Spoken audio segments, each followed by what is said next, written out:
Live in the Anajar and Levine Accident Attorney Studios, this is Russo and Rizzo on ESPN 106.3. This team is going to be tough when they finally get it together. Sit back and relax. Let Russo and Rizzo take you home. Oh, mercy! Light him up, Colin!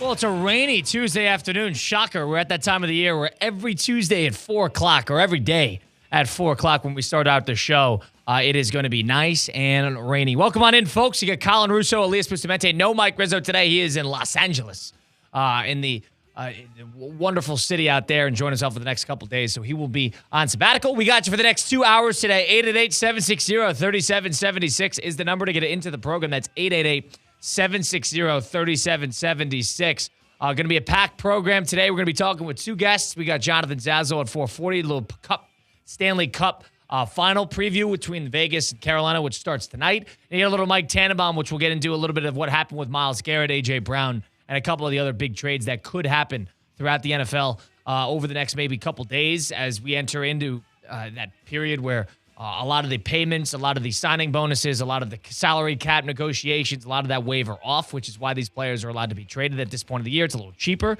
But we got that. We got a whole bunch of other things. The college football playoff schedule is out, and it's a disgrace. We're going to talk about that. We also have the Knicks and the Spurs in a day and a half getting things rocking and rolling. We're streaming live on YouTube at ESPN South Florida, ESPN West Palm on Twitter and Facebook. It should be a grand old time today. And I'll just say this because I want to start with this in some capacity before we get into a little Stanley Cup. But the college football playoff, I knew it would be bad. I had an idea of it would be bad. I'm schedule guy. I like figuring out when's going to be what played where it's how it's going to be played, what day it's going to be played, what time it's going to be played, what network it's going to be played on. The college football playoff 2026-2027 schedule for next year's playoff is officially out.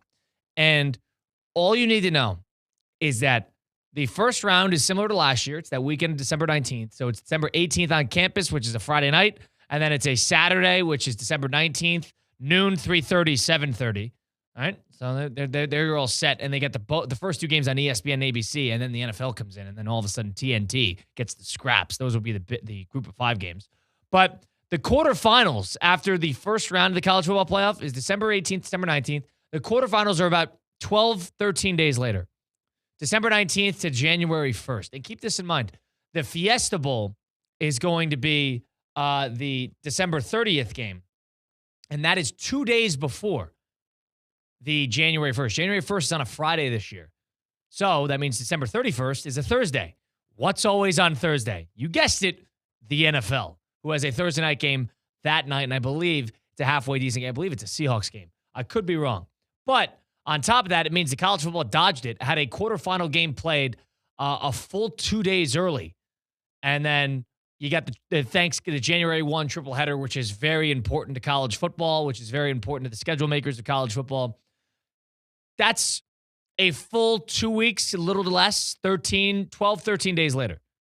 All right. That's entirely too long in between two football games, but all right, fine. The worst is from the quarterfinal to the semifinal, because with the scheduling, they were already in a bad spot because the quarterfinals are December 30th and just January 1st, right? All right, so if it's that day, that's a Thursday and a Friday, or excuse me, that's a Wednesday and a Friday. They don't want, for some odd reason, because they want the semifinals to be played on Thursday and Friday. They don't want the semifinals to be only a week after. They think it's too short of a timeline, even though they play an entire 12-game schedule with only a week in between games. They have to call it quits once you get into the postseason. So from the quarterfinal to the semifinal, December 30th, January 1st is the 2 days of games. Those secondary games, which is going to be the Orange Bowl right here in Florida, and the Sugar Bowl, January 14th and January 15th. That is a joke. That's a full 2 weeks in between those two games. If you are playing on December 30th, you have 15 days in between your quarterfinal and your semifinal. Not only do I think teams don't want this, I don't understand how the fans want this. What, do you want to wait 2 weeks in between your team playing? And it's not even the championship? We can listen to the Super Bowl. I mean, I think the Super Bowl is even too long to begin with, even. But you're talking about a quarterfinal. So you play your first game as a bye team. You wait all the way until that quarterfinal, which is January 1st. You don't see your team play for a full month, maybe more. If you're the second team in the Big Ten or for whatever reason, if you're Notre Dame or whatever it might be, and you have the bye, but you don't necessarily play in your conference championship game, it's possible. I'm not sure if it's entirely possible with getting the bye, but if you're one of those teams that doesn't really care about their conference championship game and you get a bye, then all of a sudden we're talking about you're not seeing your team play for over a month.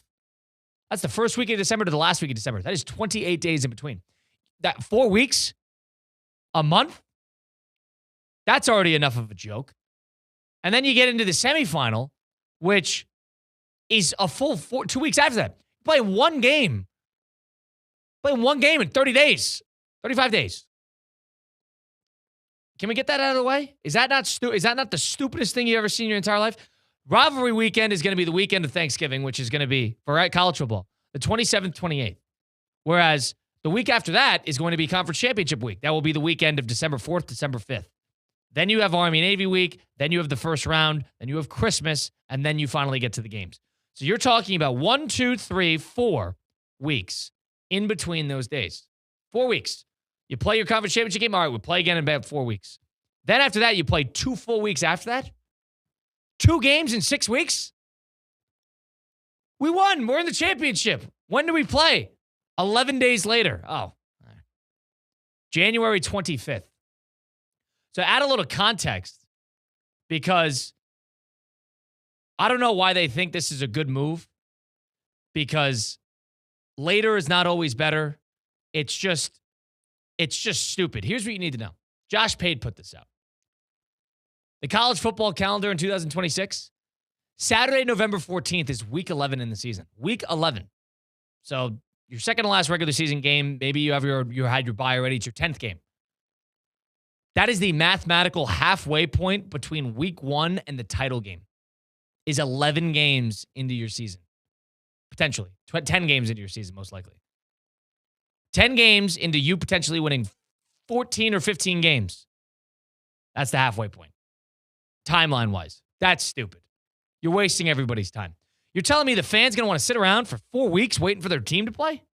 So, I think the college football playoff, I understand it's about TV revenue. I understand it's about maximizing windows. And I understand, above all, it's about avoiding the NFL. But to me, I think we're sort of losing the point of exclusivity and being excited for these games and building on momentum. There's not enough games. From December 1st to January 25th, which is the entirety of that playoff outside of the bowl games. We know we love our Boca Bowl, the Bush's Boca Raton Bowl of Beans, but playoff games. You're telling me you're only going to play 11 games from December 4th to January 25th? Consequential playoff games. You're going to play 11 of them. Let's do the actual math. From that conference championship weekend, which is that December 5th, you're talking about 3, 6, 7 weeks and change. You had 11 games. 7.5 weeks from the conference championship weekend until we get to the national championship. And there are 11 games involved in the college football playoff between them. We're spread too thin, guys. We're spread too thin. 888-760-3776. Spread entirely too thin. It came out yesterday, which is why I was on top of this. I mean, and they're already announcing the venues. I understand it's a problem. You're playing in a lot of NFL stadiums. It's an Allegiant Stadium in Las Vegas is the national championship. Of course, you got the Orange Bowl at Hard Rock. You got the Sugar Bowl. The Rose Bowl is obviously untouched, but the Fiesta Bowl. You got all these. I understand. You got to play in NFL venues. But the idea that the fan needs to wait 7 weeks to see how 11 games play out is objectively stupid. Objectively, speed up the schedule. Speed up the season. The college football season should go no longer than the week after the New Year's. No longer. I would even say be done by the new year. Wouldn't that be better that the NFL has their Christmas, Thanksgiving, holiday type scheduling fine, but it's regular season, and college football is closing out their playoffs by the time everybody's on break for Christmas and New Year's? Wouldn't that be perfect? January 1st, you have your national championship game. I understand they like December 31st. I understand they like the triple header. Wouldn't that be perfect? Play a game 2 days, 3 days before Christmas. Play a game on the 23rd, and then all of a sudden you play a game on January 1st. Does that not line up well? I understand you can't line up the dates every year, but I'm just spitballing. 888-760-3776. 7.5 weeks for 11 games is the college football playoff this year. 11 games in 7.5 weeks. God forbid you're somebody who makes a run. You go on campus, then all of a sudden, all right, well, we got to go out to the Rose Bowl, but it's in 12 days. Then we got to go to the Orange Bowl. That's 2 weeks from now. And then we got to go all the way out to Vegas. That's another 10 days from now. Guys, too much. 888-760-3776. And I love college football. I actually like the 12-team playoff. I think they do a good job with it. I like the buys. I like the amount of teams that get in, I think, is competitive for teams that can still make a dent. Obviously, there's 3 sharks, and outside of the other teams, there's 9 sheep. I understand that. But I actually think the 12-team is good for the sport. I think we're in a good spot. I think the scheduling is an absolute nightmare. Don't need to finish on January 25th. This past year, it finished on what? January 19th, I want to say? January 20th? January 25th is the day after the divisional round in the NFL. The day after the divisional round, so we're going to have 2-2 on Saturday and Sunday, and then we're going to get into the national championship. Might make sense logistically, but that is too late into the calendar. That's NFL time. NFL time. Don't mess with the king. 888-760-3776. Number to get into the program. That's 888-760-3776. Go to Atlanta. Carter in Atlanta. Welcome into the program. What do you got for us? Hey, what's up, Colin? Yeah, I think you're spot on about the too many gaps and also too long of gaps from especially like the end of the season to the start of the playoffs. The thing I'm going to push back on you a little bit, I actually don't think 12 is the answer. I think it was good that they moved to it, but I think 24 is too much. I think, again, and I am an SEC guy, but I think 16 is that sweet spot. I don't like the vibe. Very SEC of you. Honestly. Very SEC. That's what they want. Yeah. Of course, but I can back it. I mean, look, I think 24 is too many. Then it becomes an expectation to make it. I think 16 allows for those extra couple teams that we know probably should have made it, but didn't. So it takes that kind of out of the equation, while still keeping it also, that it's not, I guess, an expectation that you have to make it or else, you're being fired. And Carter, another thing I'd add, 16 teams everybody plays every week. Correct, and I like that because I actually think, and I don't have great teams to back this theory with. However, I think the bye does hurt. I'll use University of Georgia for example. Teams are 1-7. School, but the only thing that I'd say to that is the first year. Remember those? Boise State was one of them. That's not fair. Right, and then Arizona State, I think, right? Yep. So it's not a great group of teams that you can kind of back that theory with. However, I don't think that long of a time off for a college football team is a benefit. I'd almost rather get one underway and then continue playing on. And now Indiana obviously went on to win it all, but I think the 12. You got your 2 G5 schools and Notre Dame, and then you're left with the conference champions, and it's kind of somebody's always getting that last one out. Where I think 16 is kind of that sweet spot. I don't know. Just want to know your opinion on that. Appreciate the call, Carter. Thank you for chiming in. The SEC. So for those who don't know, we just talked to Adam Rittenberg, who's a senior college football writer for ESPN, and we talked about a lot of the scheduling. Myself and him talked about the scheduling, the college football playoff, but also the SEC vying for 16 teams versus every other conference wanting 24. For obvious reasons, the SEC feels like 16. They could probably dominate the zeitgeist with that in terms of getting 4 to 6 teams in per year. Or even if that means the AQ, which means automatic qualifier. That's what the SEC wants. They don't want 24. They want 16. Whereas everybody else wants 24 because the ACC school, the SMU of the world, can squeak into the playoff, and all of a sudden Rhett Lashley gets a big bonus into his paycheck because he makes the college football playoff. The SMUs or Virginia Techs can go 8-4 and then turn around and 8-4 in the ACC, and then make the playoff potentially. 888-760-3776. I like 16 because I do think the buys are a problem. And if you think that's a small enough data point, 1-7 is glaring. Texas Tech lost. Georgia lost to Ole Miss. Ohio State lost. A lot of these teams, you don't need the extra week. 10 days, we could have a conversation. You don't need 3.5 weeks off in between games. Every coach agreed. It's too much time off. You got to get guys in a rhythm. You keep college kids in a rhythm. 888-760-3776, college football playoff, officially releasing their schedule. We'll go to John in Jensen Beach, who is also schedule guys such as myself. John, welcome in. What do you got for us? Hey, where's your partner today? Too many geese and spritzers last night? Yeah, way too many Geesons. He's on the Delta flight, and he's got a lay-down flatbed all the way out to Los Angeles. So I imagine he's pouring himself a couple Geesons, nice. with his feet kicked up. Hey, so I think the scheduling thing, I think you got to look at your friends at ESPN, because if I'm not mistaken, a lot of the bowl games have these exclusivity rights. So you can't schedule games kind of at the same time. And I think that's what happened. They have to space out the playoff games in order to fit the bowl games into those spots. Now, a couple things there. Stay on the line here really quickly, because I will say there are rules with that, with the exclusivity, and a lot of that is ESPN. You're 1,000% right. Now, another thing about that is they announced this before they announced the bowl games. They will build the playoff schedule and then place the bowl games sporadically around it. There's not necessarily a lot of protection around these bowl games and what dates they go on. Now, for the Boca Bowl, for example, we find out what day the Boca Bowl is being played right here in South Florida, I think tomorrow.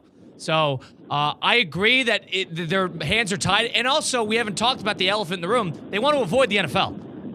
The reason they have the TNT games being December 19th, 3:30 and 7:30 is because they got the Bears, they got the Seahawks being played, they got the Bills playing, they got the big bullets for the NFL played against college football. Which I got to tell you, man, I mean, I love my NFL and I love my college football. I feel like the NFL and the NCAA people need to get together and say, hey, man, let's work together here to make sure we don't need NFL on Wednesday, Thursday, Friday, Saturday, Sunday.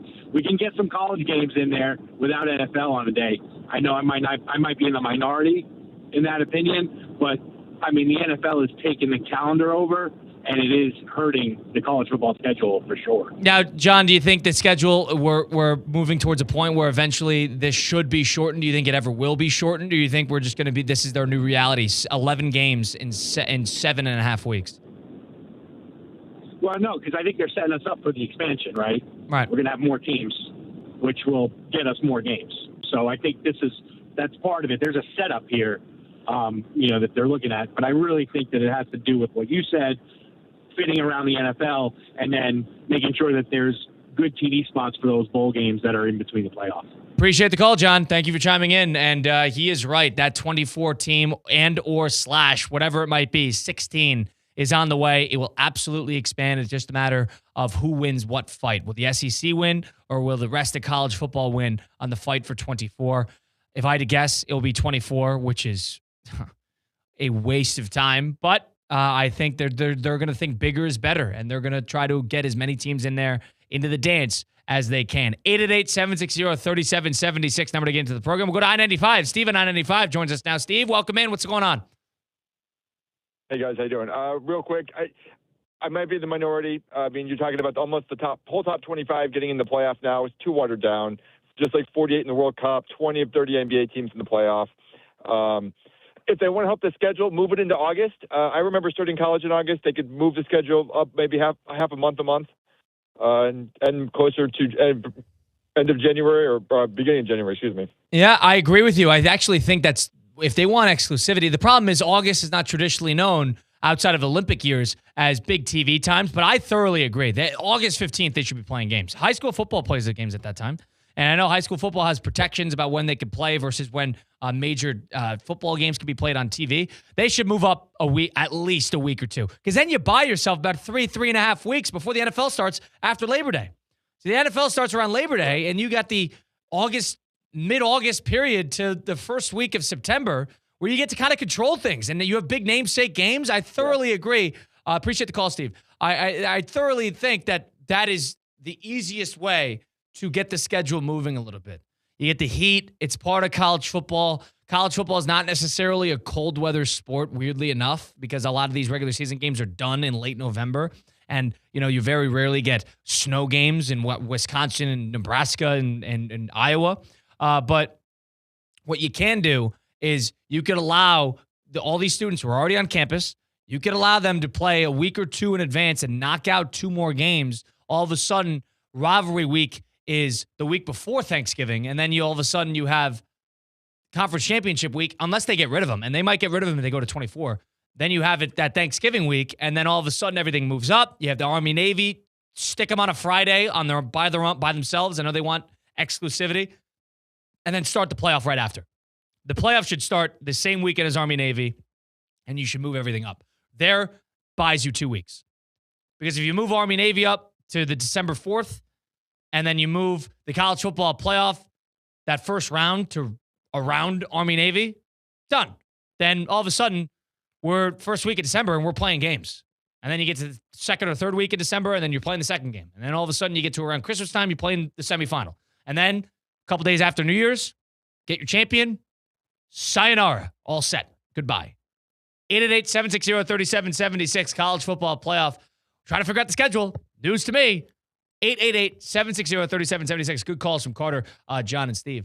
There, Elias Bustamante, Colin Russo. We'll take a time out here. It's Russo and Rizzo on ESPN 106.3. Live from the Anajar and Levine Accident Attorney Studios. Anajar and Levine Accident Attorneys. Call 1-800-747-FREE. This is ESPN 106.3. I'm Ellie Anajar of Anajar and Levine. Injured in a car crash? Never rush to settle with insurance companies and never settle for just any attorney. Demand Anajar and Levine. Our experienced legal team will fight to win you the maximum compensation you deserve. Call me, Ellie Anajar, for a free consultation and take back control of your life. Call 1-800-747-FREE. That's 1-800-747-3733. In office, West Palm Beach. Now, at McDonald's, wake up to a $4 breakfast meal deal. Wake up to a sausage McMuffin or a sausage biscuit, to hash browns, and wake up to a hot coffee. Get your $4 breakfast meal deal. Limited time only. Prices and participation may vary. Prices may be higher for delivery. All new drinks are now at McDonald's, with refreshers like the Strawberry Watermelon Refresher and the Mango Pineapple Refresher with popping boba, to crafted sodas like the Sprite Berry Blast with berry flavors and cold foam. Who knew ice-cold drinks could be so fire? 6 all-new drinks are here. Now at McDonald's. Refreshers contain caffeine. Now at McDonald's, wake up to a $4 breakfast meal deal. Wake up to a sausage McMuffin or a sausage biscuit, to hash browns, and wake up to a hot coffee. Get your $4 breakfast meal deal. Limited time only. Prices and participation may vary. Prices may be higher for delivery. Calling all mentors, big brothers, big sisters of Palm Beach and Martin County is seeking volunteers to become mentors and make a lasting impact in a child's life. We offer flexible and fulfilling volunteer opportunities plus ongoing free activities each month. If you have time to give, we currently have little brothers waiting to be matched with a mentor like you. Visit mentorbig.org to begin your journey with us. It takes little to be big. Tired of being sidelined by a sports injury? Get back in the game with Baptist Health Orthopedic Care. Whether you're a professional athlete or even a weekend warrior, you can get back to doing what you love with our compassionate orthopedic team. Experience a new level of care and get back to your best. Welcome to being treated like a pro. Make an appointment today at baptisthealth.net/ortho or call 833-556-6764. The 4 o'clock hour of Russo and Rizzo is presented by Gießen 0% Wines. It's 4 o'clock somewhere, meaning it's always the perfect time for Gießen wines. Elevate your game night with Gießen's 0% Sauvignon Blanc, Rosé, Pinot Grigio, even Sparkling Brut. 0% alcohol, all the flavor, Gießen wines from New Zealand, making the 4 o'clock hour or any hour the perfect time.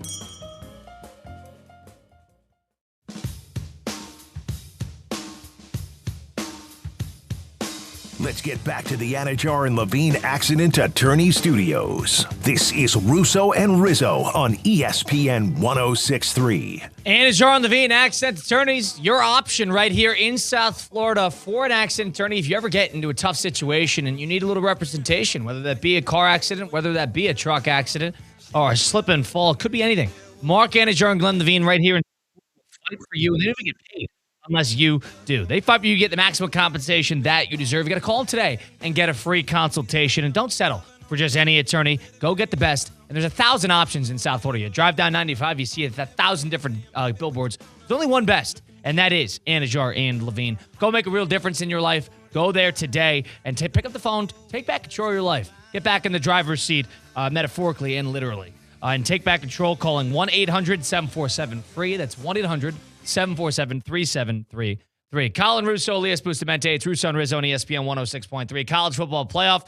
We've been talking about it, what the expansion's going to look like. I talked to Adam Rittenberg. You can check it out at ESPN South Florida on YouTube.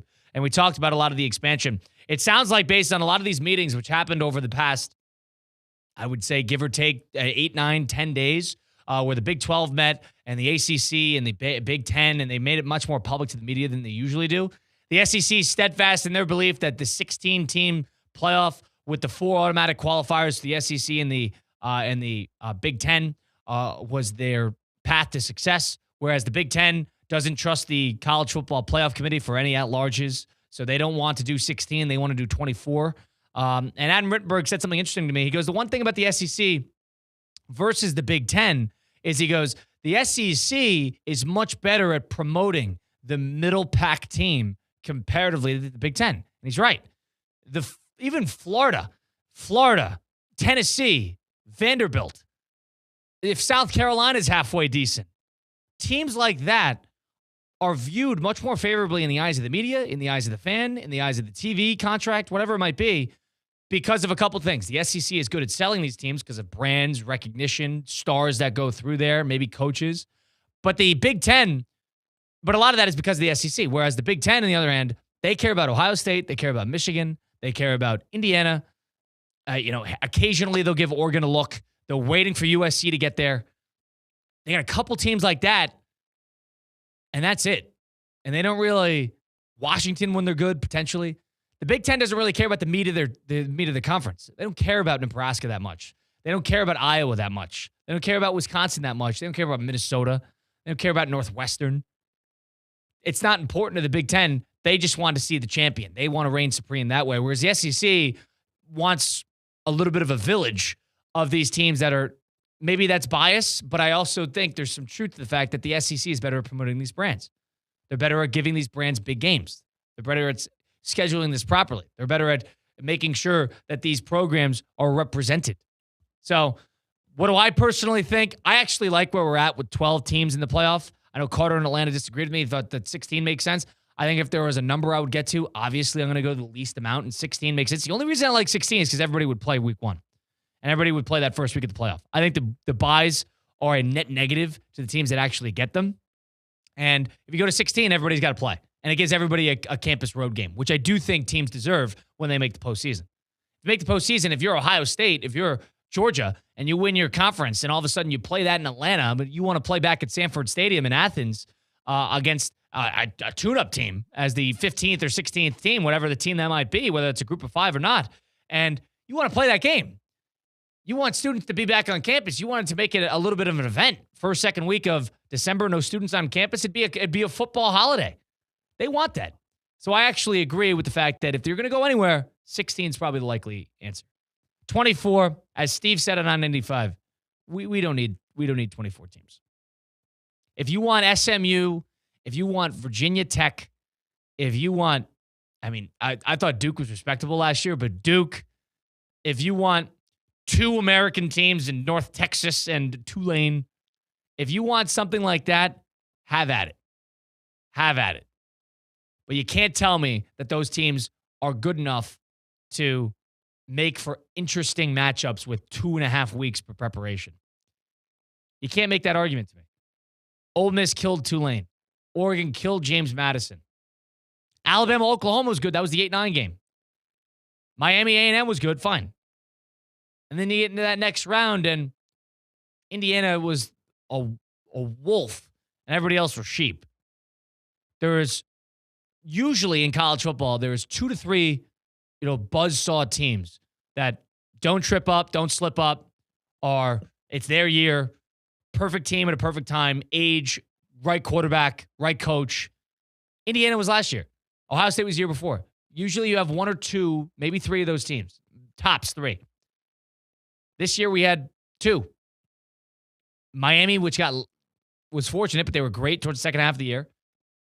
And Indiana, who thrashed everybody. You don't have that every year. So because of that, if there's going to be 2 contending teams, why have a 24-team playoff? There's one thing that Carter brought up about the expectation of coaches and the protect. This is why the coaches want it. The bottom line is the coaches want to be protected. They want to be protected.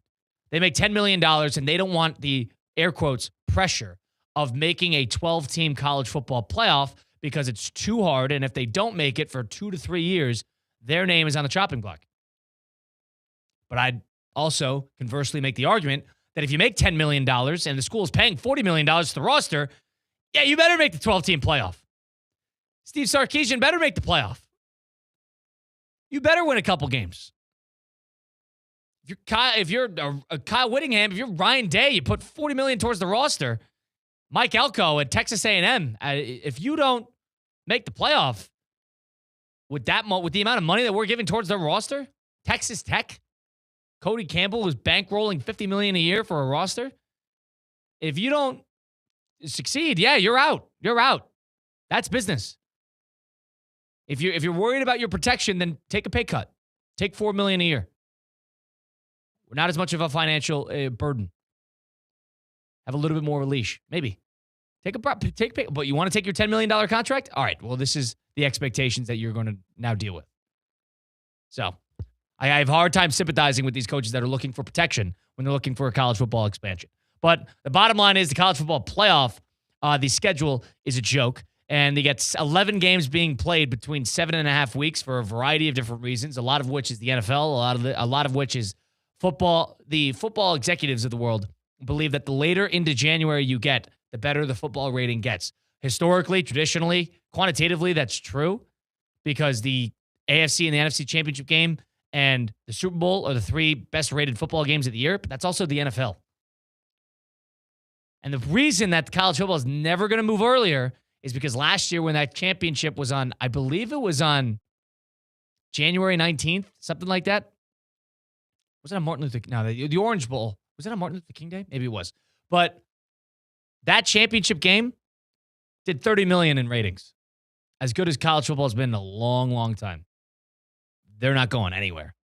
And that was Indiana, Miami. Indiana's got a huge fan base, but not necessarily a historic team. No SEC representation.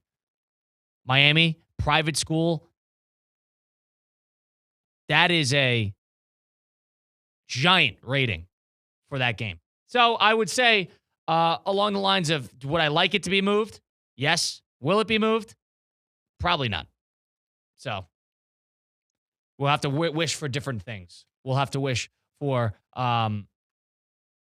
different things such as the college football playoff expanding or perhaps the season moving up just a little bit. Because if it doesn't, we're going to be pushing further and further out. When are you going to play 24 games? How are you going to play 24 teams? You can do it in the same timeline? Are you going to, if you have 24 teams in the playoff and you have 12 teams that need to play, I don't even know how it'd work out. That would be a couple teams getting a bye. That'd be 4 teams getting a bye. You play 20 or 8 teams getting a bye. You play 16, I guess. But you play 16 teams after you play 8 games that first weekend. I mean, geez, when are you going to do that? You're going to split it apart across 10 days? You're going to have double headers? You have back-to-backs? I guess. We will see. We'll talk to Jonathan Zaslow on the other side of things. We'll talk about not only the college football playoff scheduling, we'll also do a little Stanley Cup preview, which starts tonight, Carolina and Vegas.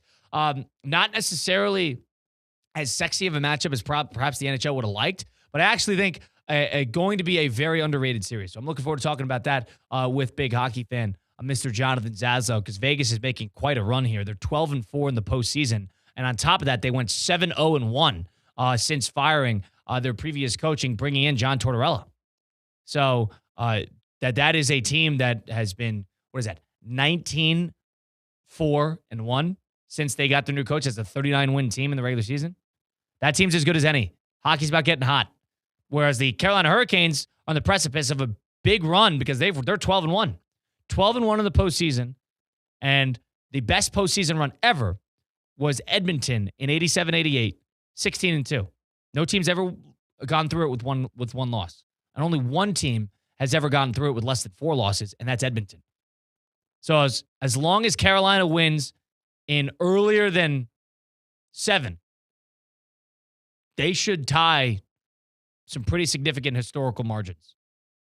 Looking forward, we'll talk about that with Zaza. We also have Mike Tannenbaum. We talked a little bit about yesterday with the Myles Garrett trade and what that entails for the Rams and the Browns. We will talk about that with Mike Tannenbaum at around 5:20, the former general manager of the Jets and the former executive vice president of football operations for the Dolphins. So stay tuned for that. That should be a grand old time because I making sense of it. Some people think the Browns underpaid. Mike Rizzo was not one of them. Give him credit there. As a Cleveland fan, he was somebody who was trying to talk the Brown fan off the ledge for making that trade. We'll talk about that with Tannenbaum and with Zazzo. So stay tuned for it. On the other side of things, we will get into a little Jonathan Zazzo, voice of the 305. He'll be on the other side. That's Elias Bustamante, Colin Russo. We're streaming live on YouTube at ESPN South Florida, ESPN West Palm on Twitter and Facebook. Little Cup preview, little college football playoff scheduling still a little further, a little NFL trade. Stay tuned for it. Zazzo on the other side. It's Russo and Rizzo on ESPN 106.3. Live from the Anajar and Levine Accident Attorney Studios. Anajar and Levine Accident Attorneys. Call 1-800-747-FREE. This is ESPN 106.3. Want to accelerate your career as a manager or executive in the exciting industry of sports? Florida Atlantic University's MBA in Sport Management program is ranked #1 in Florida and 10th in the world. Students learn practical and applied skills from top faculty and experts who work in the industry. With a 94% placement rate for all, fried rice, chicken fried. MBA program sets students up for success in the world of sports. Check out Florida Atlantic University's MBA in Sport Management program today by going to business.fau.edu. Looking for the best pizza in Palm Beach County or go to the perfect spot to catch the big game? Adrian's Pizza Bar at City Place in West Palm Beach has it all. Enjoy handcrafted cocktails and Adrian's world-famous original square pizza, straight from Stone Street, Manhattan. Come see what everybody's talking about at Adrian's Pizza Bar at City Place. Open daily from 11:30 a.m. to midnight. And you can't miss the best happy hour in town. That's twice daily from 11:30 a.m. to 6 p.m. and again from 10 p.m. until close. Mega Bash at Roger Dean Chevrolet Stadium is the biggest 4th of July party in Jupiter. There's no better way to celebrate America's 250th birthday than enjoying 2 special baseball games on July 3rd and July 4th. Both games begin at 6 p.m., featuring the Mega Kids Inflatable Area and the biggest fireworks show of the season. Tickets start at just $8. Stop by the ticket office or visit RogerDeanChevroletStadium.com to purchase your Mega Bash tickets today. Ready to take on any terrain? The all-new 2026 Defender 110 P300S is here.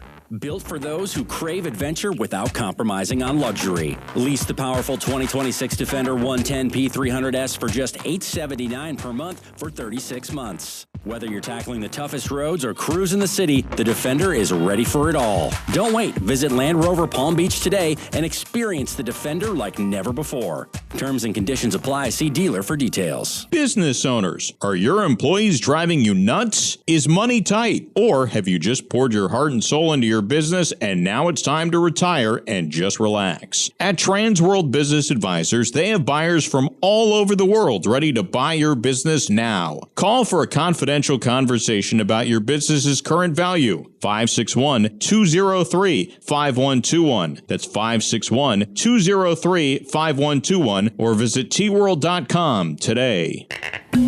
The 4 o'clock hour of Russo and Rizzo is presented by Gießen 0% Wines. It's 4 o'clock somewhere, meaning it's always the perfect time for Gießen wines. Elevate your game night with Gießen's 0% Sauvignon Blanc, Rosé, Pinot Grigio, even Sparkling Brut. 0% alcohol, all the flavor, Gießen wines from New Zealand, making the 4 o'clock hour or any hour the perfect time.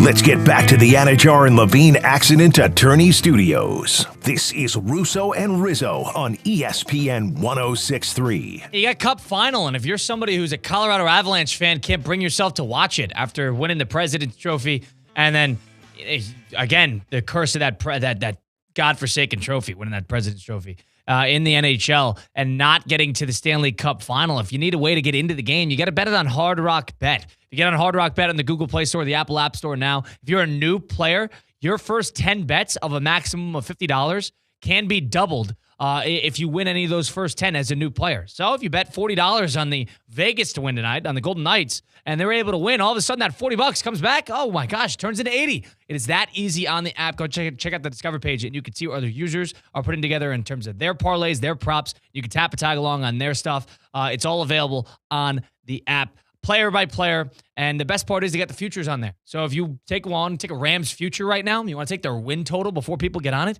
you want to take their Super Bowl odds, you could do that right now. If you want to bet Giannis's next team in the NBA, if you think he's going somewhere that potentially is a sleeper and you want to bet it, you could do it on the app and get good odds doing that as well.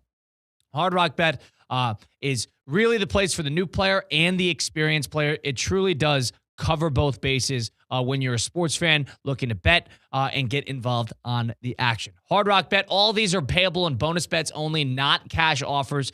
Go check it out today. It's offered by the Seminole Tribe of Florida. Must be 21 plus, physically present in Florida. The wager, terms and conditions apply. If you or somebody you know has a gambling problem, please call 1-833-ADMIT-IT or play wise as well. Elias Bustamante, Colin Russo. It's Russo and Rizzo on ESPN 106.3. We're streaming live on YouTube. Let's loop him in. We got a little Cup preview tonight, and we also have a little college football playoff schedule to talk about with the voice of the 305 and the man who bounces around with the college football campus tour throughout the year. Let's loop him in. The voice of the 305, Jonathan Zazzo. You might know him as the Cooper City Rattlesnake. He's the human flamethrower of Miami sports radio. Hey, you could be a maniac without being a jerk. The preacher of the Pat Riley gospel. They don't complain. They don't make excuses. This is the NBA. Deal with it. The mayor of Dolphins Delusion. Can the Bills' offense keep up with the Dolphins' offense? And the only guy who can go from breaking down the Panthers' power play to cutting a full-blown Ric Flair promo. Woo! Jonathan Zaslow is the voice of the 305. Presented by Anajar and Levine and Twin Peaks. Zaz, welcome in. How you doing today, my friend? Hey, how are you, Colin? What's up, man? I'm wonderful. Let's get your thoughts on a couple of things here because I know we got the Cup tonight, and I'm looking forward to that. Game 1 was going to be 8 o'clock. Stay tuned for that. But the college football playoff released their official schedule for the postseason. Did you see this? I saw it glancingly. So here's what you need to know. They got the December 18th, December 19th is that first weekend of the playoff. And then, which is sort of on brand, that's the campus games. Mm-hmm. And then they had the quarterfinal, which is a December 30th. They're avoiding December 31st because it's a Thursday, and of course the NFL wants a game there. So that's why they avoid that. And then they got the triple header on January 1st. The quarterfinal to the semifinal is a full 14 days in between. And then after that, they have a full additional 10/11 days in between that. To put it into context. Wow, so what are we talking about? 25 days in between the quarterfinal and the national championship? And if you're a college football playoff fan, if you're somebody who wants to watch your Georgia Bulldogs, you're talking about from the conference championship weekend, which is December 4th, to the end of the title game. Yeah. You're talking about 11 playoff games over 7.5 weeks. Yeah, and it kills the momentum. It does. You know, everybody's so excited after the home playoff games and then even after the quarterfinals. And full 2 weeks. It's a really long time to then get to the next round and then the national championship. It really does hurt the momentum. Like, I can understand needing that much time if we've expanded this playoff field to, the cockamamie 24-game, schedule. But this is what it looks like when we still have the 12 teams. That stinks. Yeah, it's not good. And another thing to add to that is if you think about the counterpart, right? You talk about momentum. People are going to forget, right? The casual sports fan is going to forget if some team's making some miraculous run because they play in the quarterfinal on January 1st, and then all of a sudden you blink. That's on a Friday. The NFL has their last week of the regular season, and then they play the entire wild card round, which is 7 games over the next week, and then you don't even get through that, and then we have to wait still 4 more days until that semifinal. Yeah, that stinks. It gets swallowed. Yeah, you lose any kind of momentum. And like you said, for the casual fan, maybe you're learning about certain players, you're learning about certain teams, and you're not retaining any of that information when you got to wait that long for the next game. And you'd mentioned the college football playoff expansion. We were talking about it a little earlier. What do you anticipate this playing out to? The SEC wants 16. It seems everybody else wants 24. Do you see the college football playoff committee and the NCAA expanding, leapfrogging 16 and going straight to 24? Yeah, it seems like it's going to be 24, which – they're doing something that nobody wants. You can understand fans. Okay, give me a few more teams in the Major League Baseball playoffs. Give me a couple more teams in the NFL playoffs. All right, fine. Nobody everyone's good with this 12-team playoff with college football, and it's only been 2 years of doing it, and we're already talking about, hey, we need to add teams here. So I think we've been lucky with the college football playoff where it has not devalued the regular season. There are a couple instances where, like for instance, when Michigan plays Ohio State in the final game of the season, it used to be where, okay, if Michigan upset Ohio State, which is what happened a couple of years ago, that ruined Ohio State's season. Instead, they ended up going on and winning the national championship. Right. All right, that's an example of the regular season kind of taking a hit because of the playoffs. But instances like that are few and far between. If we make it 24 teams, then you're really talking about the regular season taking a hit. Jonathan Zazzo joining us now on Russo and Rizzo. I don't know if there's a specific number, but it just feels like walking on ice, and they're getting farther and farther into the middle of the lake until they eventually fall in, and then devaluing the regular season. That conference championship week, they might get rid of the conference championships to begin with. Yeah, and I don't like that. I know people want to make a case, the national championship is more important. Well, of course it is. But I do think there's still something to be said. Like, I like that SEC championship. I like the Big Ten championship game. I think these games still mean something. But you add more playoff teams, you're going to have more playoff games. It makes those rounds less important. And that's unfortunate. Yeah, it is. And what do you make of potentially the college football moving their season up, going further into August? Would that solve a couple of problems? Oh yeah, I'd be fine with that. Yeah, like you don't want it extending into February, and you also got to remember in December they are supposed to be student athletes. Like they are supposed to be taking tests, like there is the school aspect to it. And of course, when you're talking about students attending the games, a lot of them are home. They're not even in the school anymore because you're on vacation come winter break. So I'm okay if they were to move things up a week or whatever it is. I think if there is a solution in mind, granted, I don't have all the answers, but moving it up, there's no NFL. They're so worried about the NFL scheduling these college football playoff games. Well, how about you dip into uncharted territory with the NFL? It's preseason. Nobody watches the preseason. Yeah. Nobody watches anything in August. Little League World Series, maybe. But outside, there is no cultural footprint sports-wise. I know it's not a TV month. It's not big for that. But the college football, if they played their cards right, if they start August 15th, really get things rocking and rolling. I think everyone would rather games earlier than games later. And people want football. People are dying for football. We're ready for this to start. Rather than games being later, that's not as important because you got the Super Bowl coming up. Everybody's jacked up over that. The holidays. And then at least you still got NBA and you got NHL going on. And before you know it, March Madness is here. But if you move up the season a little bit, everyone's very excited about the start of football. There's a scarcity to that. So I thoroughly agree. If there is a way to solve them getting earlier into the calendar. Hey, high school football starts at August 15th, August 14th. Why can't college football? They can't control 3 Saturdays in a row before they get to the NFL. They can put games on Sundays. They can do whatever the hell they want. Yeah, I like that. They're doing that on Labor Day. They got 2 games back to back on Labor Day weekend because there's no NFL. Yep. Perfect. Perfect. Yep. Zaz, I actually think this Cup final matchup is underrated. To switch gears for a second, I know doesn't necessarily have sort of the appeal to the masses in terms of these big name franchises. We know that, but I actually think we're in store of a good matchup. What do you say? Well, I mean, I hope so. I'm into watching no matter who it is, even if both of these teams are very, very difficult to root for. Vegas is absolutely the villain of the National Hockey League, the way that they handle themselves, and then Carolina. If you're a Panther fan, you hate Carolina, but the thing with Carolina is, while the Hurricanes are a major rival to the Panthers, Hurricanes haven't hurt the Panthers. At least like the Tampa Bay Lightning, okay, we've gone through some pain playing against the Tampa Bay Lightning in postseasons, The Hurricanes have never hurt the Panthers. Panthers own them, So if that makes things a little bit easier when Carolina wins the Stanley Cup, which I think they will, then maybe that winds up helping you out a little bit. It's a Panther rival, but the Panthers still own them. And if Carolina does win the Stanley Cup, you are going to get to hold over them. Yeah, but there's a little bit of an asterisk because you didn't go through the Panthers. Whenever you had to go through the Panthers, you got your butts kicked. And this year, the Panthers don't make the playoffs because of injuries. Maybe we'll see you next year, and we'll take care of business again. So I would be watching the Stanley Cup no matter what. I think the ratings here are going to be incredibly low. Yep, it's going to be very, very poor. Not ratings. good TV markets, no. Very bad.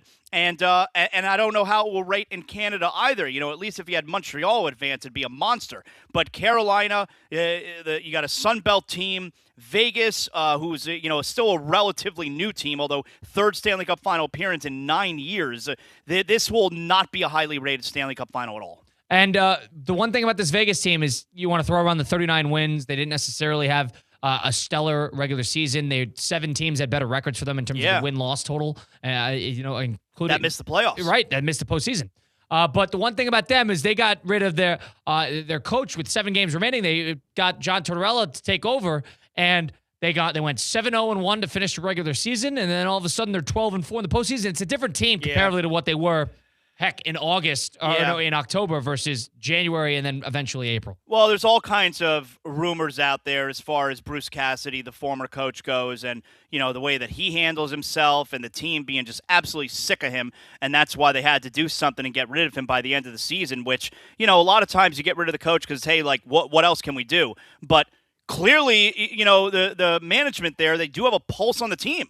Where, if the team was dead in the water and they feel it has a lot to do with the coach and they're just tired of him, and then you finish the way that they did and you're having the postseason run, and this Vegas team is always supposed to be good. They're usually one of the better teams. It really does feel like the front office had a great pulse of what was bothering this team, and Tortorella manages to be the perfect kind of guy, even though he's very unlikable himself, but in short doses, He's a terrific coach. Usually wherever he goes the first couple of years, that's fine. And then he becomes really grating on you after those first couple of years. So with Tortorella, you catch a little lightning in a bottle, and that's what the Knights have seemingly done here. Yeah, and they were able to sweep Colorado, getting hot at the right time. And there's something about having a villains with villains, and then all of a sudden they lean into it. They ditch the media. They're protesting the league and everything like that. They're above high and mighty, and they're also probably the best expansion team ever. Is that crazy to say at this point? I would say they certainly are. And you know that they're not even allowing the former coach, Bruce Cassidy, to interview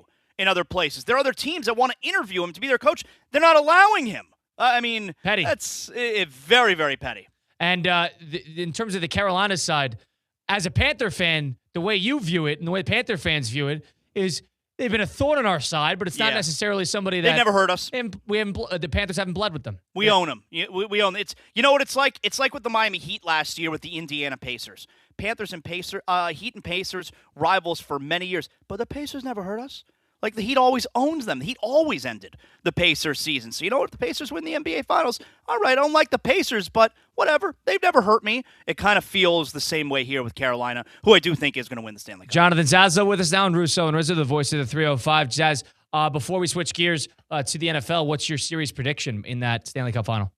I like the Hurricanes in 5 games. I think I think it's going to be a short series. I think Carolina is very much for real because Montreal was for real. Montreal, very young team, of course, and they played in 2 7-game series before the Eastern Conference Finals. But, man, they really shut them down.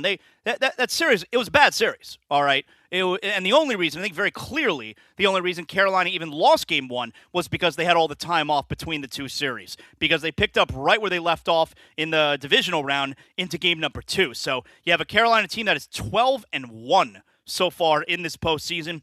Yes, it is a Vegas team that's coming in red hot after sweeping the President's Trophy win in Colorado, but I think that Carolina handles Vegas. I think they do it rather easily. Yeah, and that would put them, if they win in 5 games, that would put them as a 16-2 postseason run for them. Yeah. In terms of wins and losses, which is as good as the NHL has seen since Edmonton in 87-88.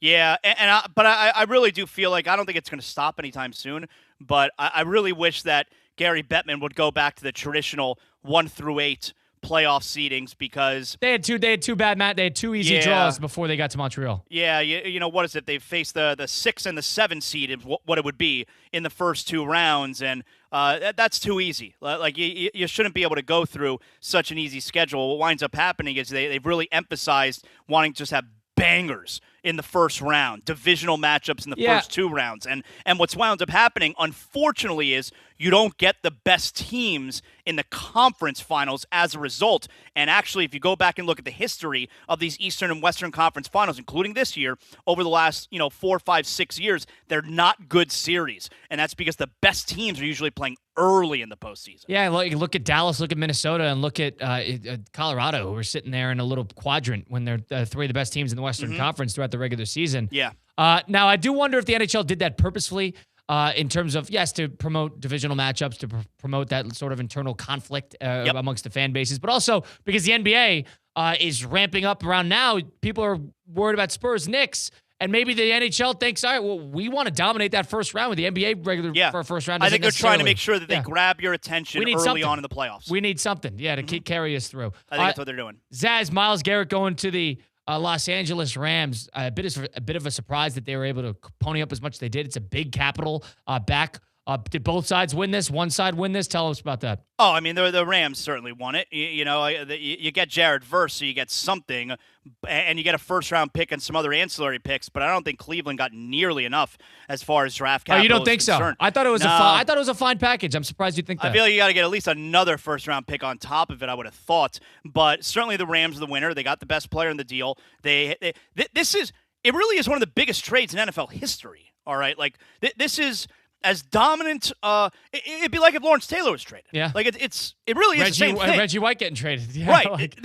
This is as big a trade there's ever been in the NFL, and now you finally get to see one of the all-time great players is going to wind up playing a meaningful game. So, yes, the Rams fan are obviously big winners, but it's a good thing for just NFL fans in general because you're going to get to see this player play some games that are important. I mean, you can make an argument that with what the Rams have done, which is why I can't listen to McVay criticizing the general manager when he drafts Ty Simpson in the first round, their first round pick they make in years, and the Rams go get a Ty Simpson as for the future. Yeah, they're still going to get you the guys to help you win right now. Yeah, we'll get you Myles Garrett. All right, Sean, everything's gonna be fine. All right, the 14th pick does not need to be some no-namer. Well, I'll get you Myles Garrett. All right, it does feel like this is the last hurrah, though, and then I'd agree. And then you get Aaron Donald, who is stoking the flames out there, making you think that maybe he's going to make a comeback when he's posting workout videos. Absolutely should, in my opinion. That'd be the best defensive line in the history of the league. He doesn't have to play every down. Come back, see if he can contribute. And they already have guys. They already have guys who are good pass rushers on top of that. Yeah, that'd be cool. That'd be one of the best defensive lines in the history of the NFL. And you got Myles Garrett there. You got Aaron Donald there. They could put you on that defensive line. It'll still be the best defensive line in the NFL. Zaz, I'll get a couple sacks. I'll get 4 or 5 sacks. They'll single cover you. Zaz, last thing here, Spurs, Knicks, your prediction there. I had to think hard about this one. My pick for almost the entire season has been Knicks and Spurs. You've been on it. You've been on the Spurs especially. And it's been Spurs winning the championship has been my pick for most of the season as well in that matchup. I had to think really hard. Am I going to keep that pick? And the answer is yes, I am going to keep that pick. I got Spurs in 7. I think it's going to be a classic series. Oh, wow. Okay. So we got a great series on our hands. Zaz, great. Where can people tune in if they want to listen to more? Zaslow Show 2.0. Wherever you get your podcast, just search Zaslow Show 2.0. We got everything Miami, everything 305 Sports, all the big national stories. Please like, rate, comment, subscribe, and do all that fun stuff. And every episode of Zaslow Show 2.0 is presented by Anajar and Levine, Accident Attorneys, 800-747-FREE, 800-747-3733. Appreciate it, Zaz. Looking forward to talking again soon. Thanks, Colin. See ya. That's Jonathan Zazo, the voice of the 305 Zazo Show 2.0. We'll take a time out here, do a little 5 at 5 with Cade Chumsman. We got Mike Tannenbaum at 5:20. Stay tuned for it. Russo and Rizzo on ESPN 106.3. Need an extra boost? With Boost Checking from Flagler Credit Union, you can earn up to $700 each year with a 7.0% annual percentage yield on balances up to $10,000. That's real money for real moments, like a family getaway or treating yourself to something special. Boost Checking from Flagler Credit Union. Requirements apply to earn the highest dividend rates. Limit 1 checking account per membership. Dividend rates and annual percentage yield subject to change. Business accounts do not qualify. Insured by NCUA, official credit union of Florida Atlantic Athletics. Anajar and Levine. Call 1-800-747-FREE. That's 1-800-747-3733. ESPN 1063. WESP Jupiter, a Good Karma Brands radio station. For over 40 years, Ronald McDonald House of South Florida has supported families like Kayla's. Without the Ronald McDonald House, we couldn't continue with Kayla's medical treatment. We are now building a new, larger house to accommodate almost twice as many families each year. It's a peace of mind knowing we have a place to stay without worrying about costs. Help us build this new home by visiting rmhcsouthflorida.org. Being a homeowner like me means knowing who to call. For power, you called an electrician. Pipes, a plumber. And for better water, you call Culligan. They've been improving water for 90 years, with local experts handling everything from water softening to filtration, using the world's most efficient systems. Culligan, the one partner you can trust for everything your water touches. Schedule your free water test today at Culligan.com, serving all of South Florida. Hey, Culligan man! ESPN 1063 is your home for live sports, presented by Hard Rock Bet. Listen live for all of your Inter Miami coverage, including play-by-play, weekly shows, and all the latest on the Herons. If it's Inter Miami, it's on ESPN 1063. Listen on the ESPN South Florida app or stream it on YouTube, Spotify, and wherever you get your podcasts. Stay connected with Inter Miami anytime, anywhere. Presented by Hard Rock Bet, Florida's only legal sportsbook. Concerned about your gambling? Call or text 1-833-PLAY-WISE today. Whether you need batteries, tires, or services, we know you depend on your vehicle. You can depend on St. Lucie Battery and Tire with the largest inventories, expert technicians, and the best price out the door every day guaranteed. You'll drive away with confidence. Life doesn't stop, and neither should your car. St. Lucie Battery and Tire is here for you. Our experts keep your vehicle ready with batteries, tires, and service you can trust. Fast, friendly, and always reliable. Ford is here for those who build America. Those who believe that giving everything we've got today will pay off tomorrow, who will drive America forward for 250 years to come. If that's who you are, you value what we value. Now offering employee pricing, American value for American values. Go to Ford.com or your local Ford dealer for more information.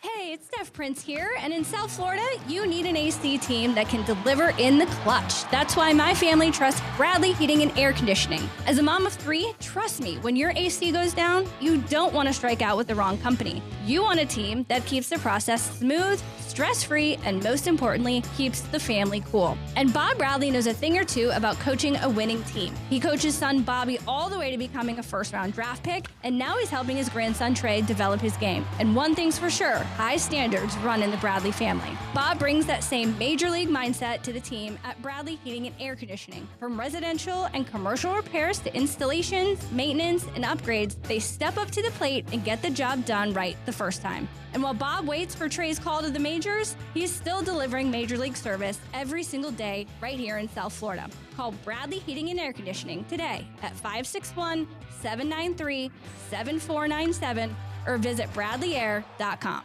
This is the story of the one. As a maintenance engineer at a beverage manufacturing plant, he starts his day knowing every line is ready to run because Grainger delivers the industrial-grade products he needs to keep mixers, conveyors, and packaging equipment moving. With Grainger's vast selection of bearings, belts, and motors, he keeps operations running smoothly, so nothing grinds to a halt. Call 1-800-GRAINGER, click Grainger.com, or just stop by. Grainger, for the ones who get it done.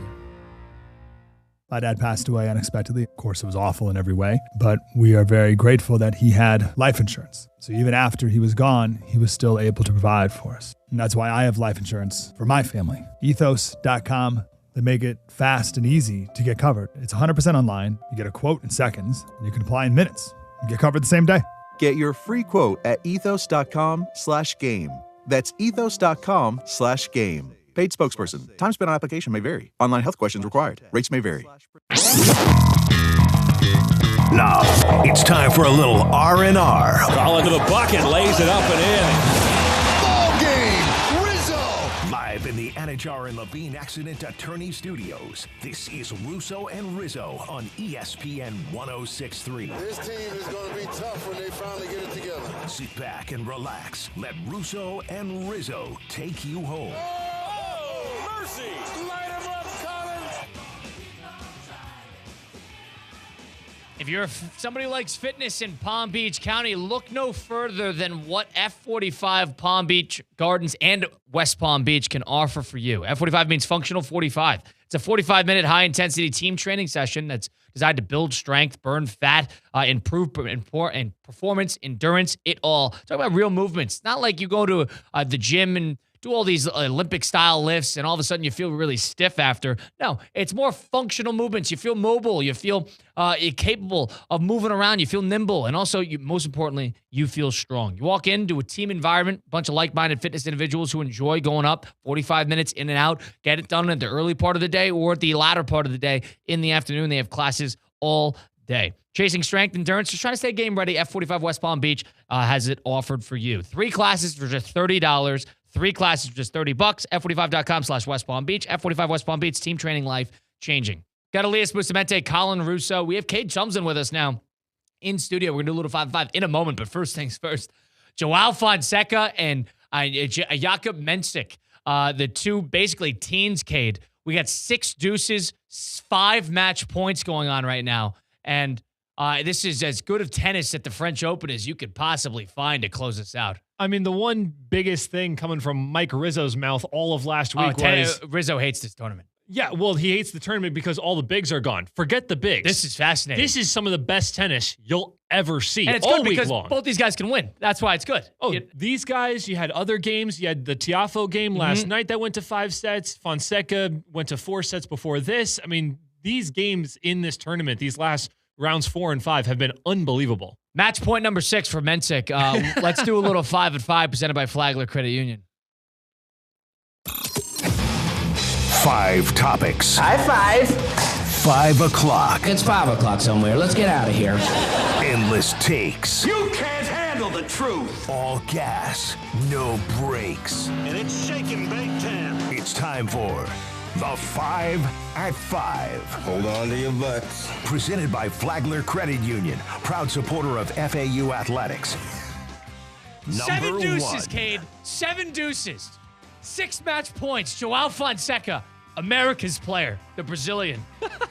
Go ahead, Cade. Number 1 on our 5-at-5. Game 1 of the Stanley Cup Finals begins tonight. Hurricanes and Golden Knights. Tomorrow night, you've got Game 1 of the NBA Finals between the New York Knicks and the San Antonio Spurs.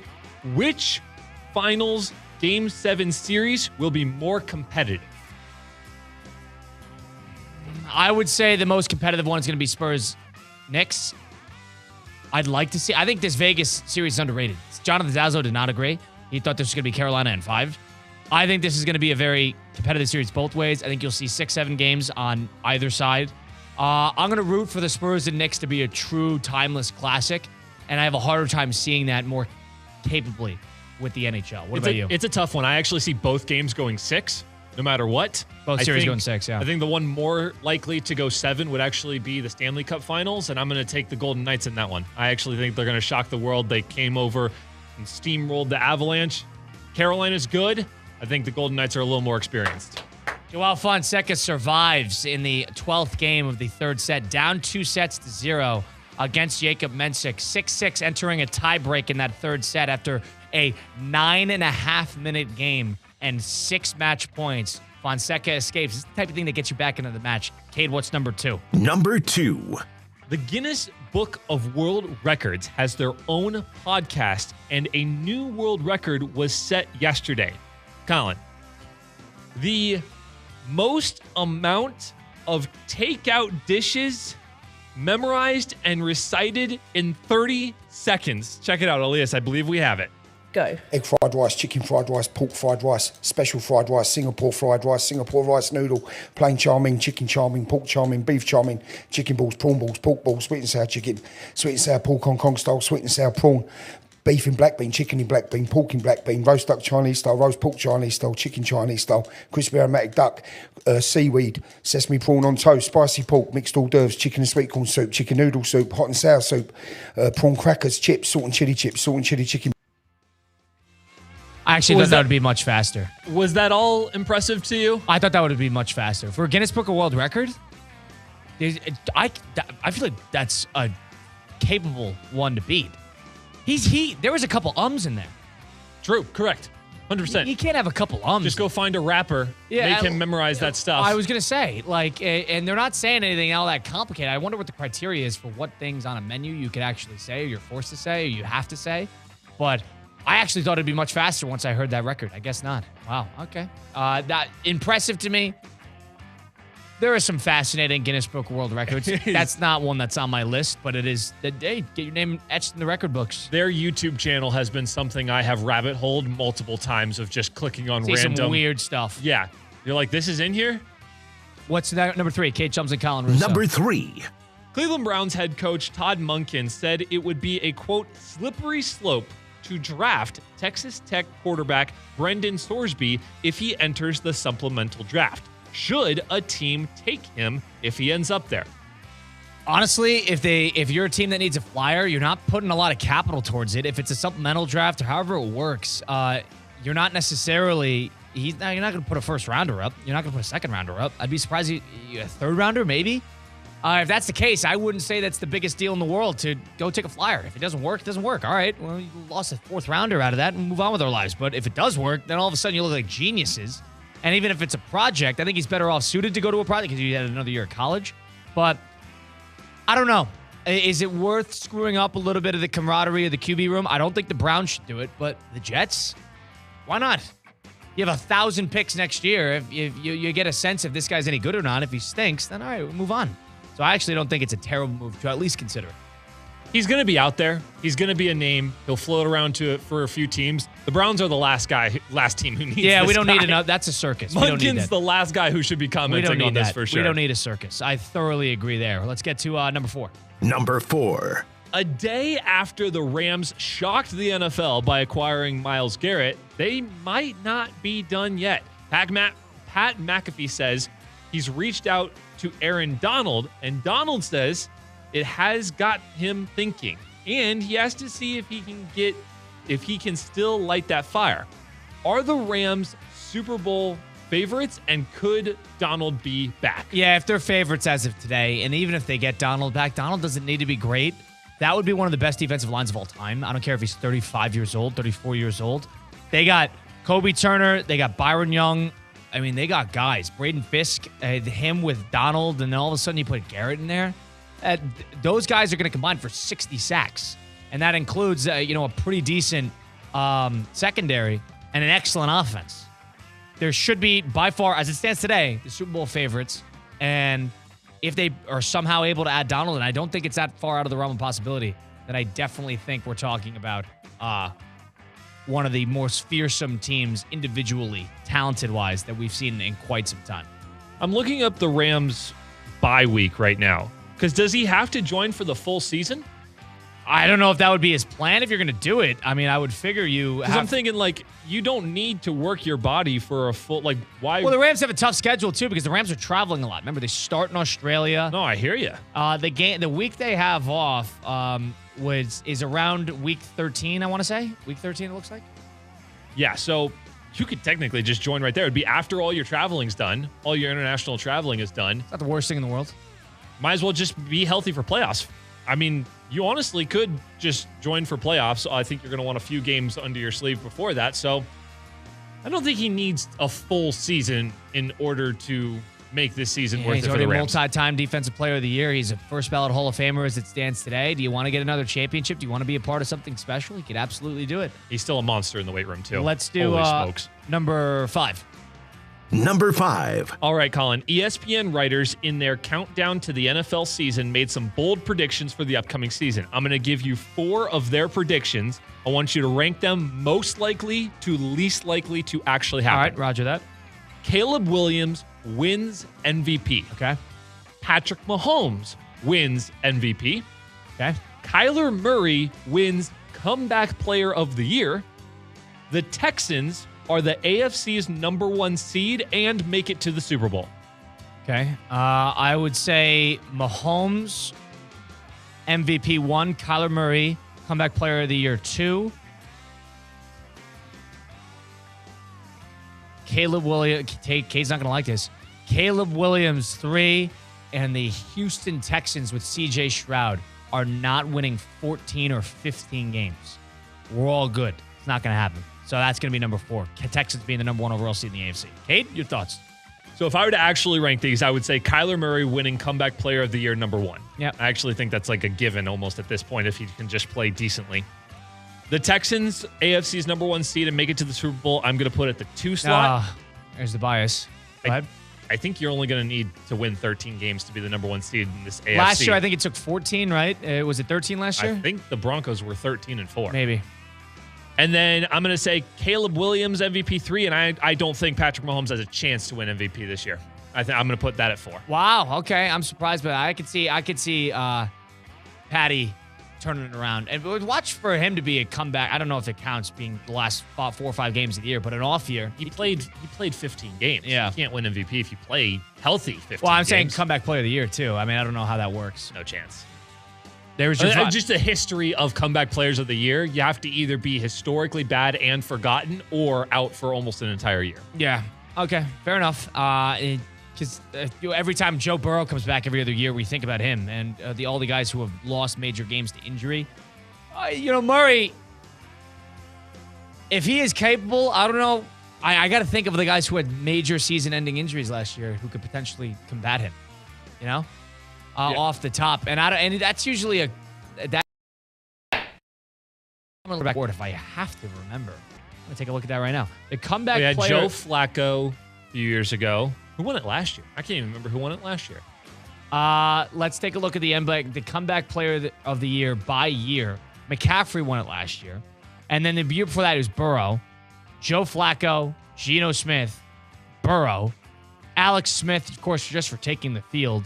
Tannehill, Luck. It's a quarterback award for the most part, but McCaffrey was the first running back in about 7 years that was a non-quarterback. So you need somebody that's a near unbelievable star at their position just to outshine a quarterback getting a comeback. Yep. So we'll see. Daniel Jones, could he do it? Yes. Because he was a week 8, something like that. Did he go? Yeah, and he torn Achilles too. He can do that. I don't think the Colts are going to be that good this year. Right. Kyler's set up for the best success. I can hear that. Appreciate Kate Chumsden jumping in. We're going to talk to Mike Tannenbaum on the other side of things. That was your 5-5. Jakob Mensik was able to steal it in the tiebreak. So Joao Fonseca out in 3 sets. Oh, gosh, we were due for a excellent finish to that 3rd set. It's too bad. I kind of wish we had a 4th and 5th set. I would have been a happy camper. Neither here nor there. Cade, appreciate you hopping in today on a Tuesday edition of the program, the 2nd of June. Elias Bustamante, Colin Russo. We got Mike Tannenbaum coming up on the other side of things. Stay tuned for it. It is Russo and Rizzo on ESPN 106.3. Live from the Anajar and Levine Accident Attorney Studios. Anajar and Levine Accident Attorneys. Call 1-800-747-FREE. This is ESPN 106.3. What's the Anajar and Levine difference? If you're the victim of a car crash, you will always speak to a lawyer. You'll always get the highest standard of care from our dedicated legal team, and we'll always fight to get you the maximum compensation you deserve. That's the Anajar and Levine difference. Call our legal team right now for a free consultation. Call 1-800-747-FREE. That's 1-800-747-3733. Don't wait. Call 1-800-747-FREE. In office, West Palm Beach. Water spots on the shower door again. He sprayed, he scrubbed, he squeegeed. What? Is that a word? He's tried pretending not to see it. Didn't work. Now he wants answers. I'm calling Culligan. They'll test my water for free and recommend a solution to fix hard water throughout the whole house. Because some battles shouldn't be fought alone. Schedule your free water test today at Culligan.com, serving all of South Florida. Hey, Culligan man!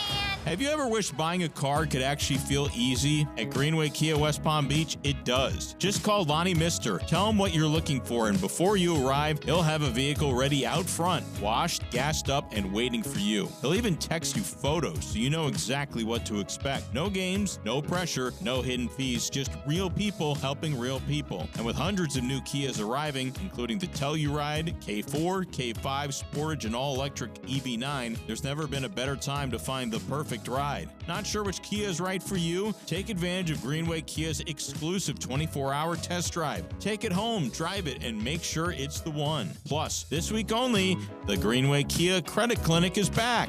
Let their team work hard to help get you approved. Call 561-433-1511 and ask for Lonnie Mister.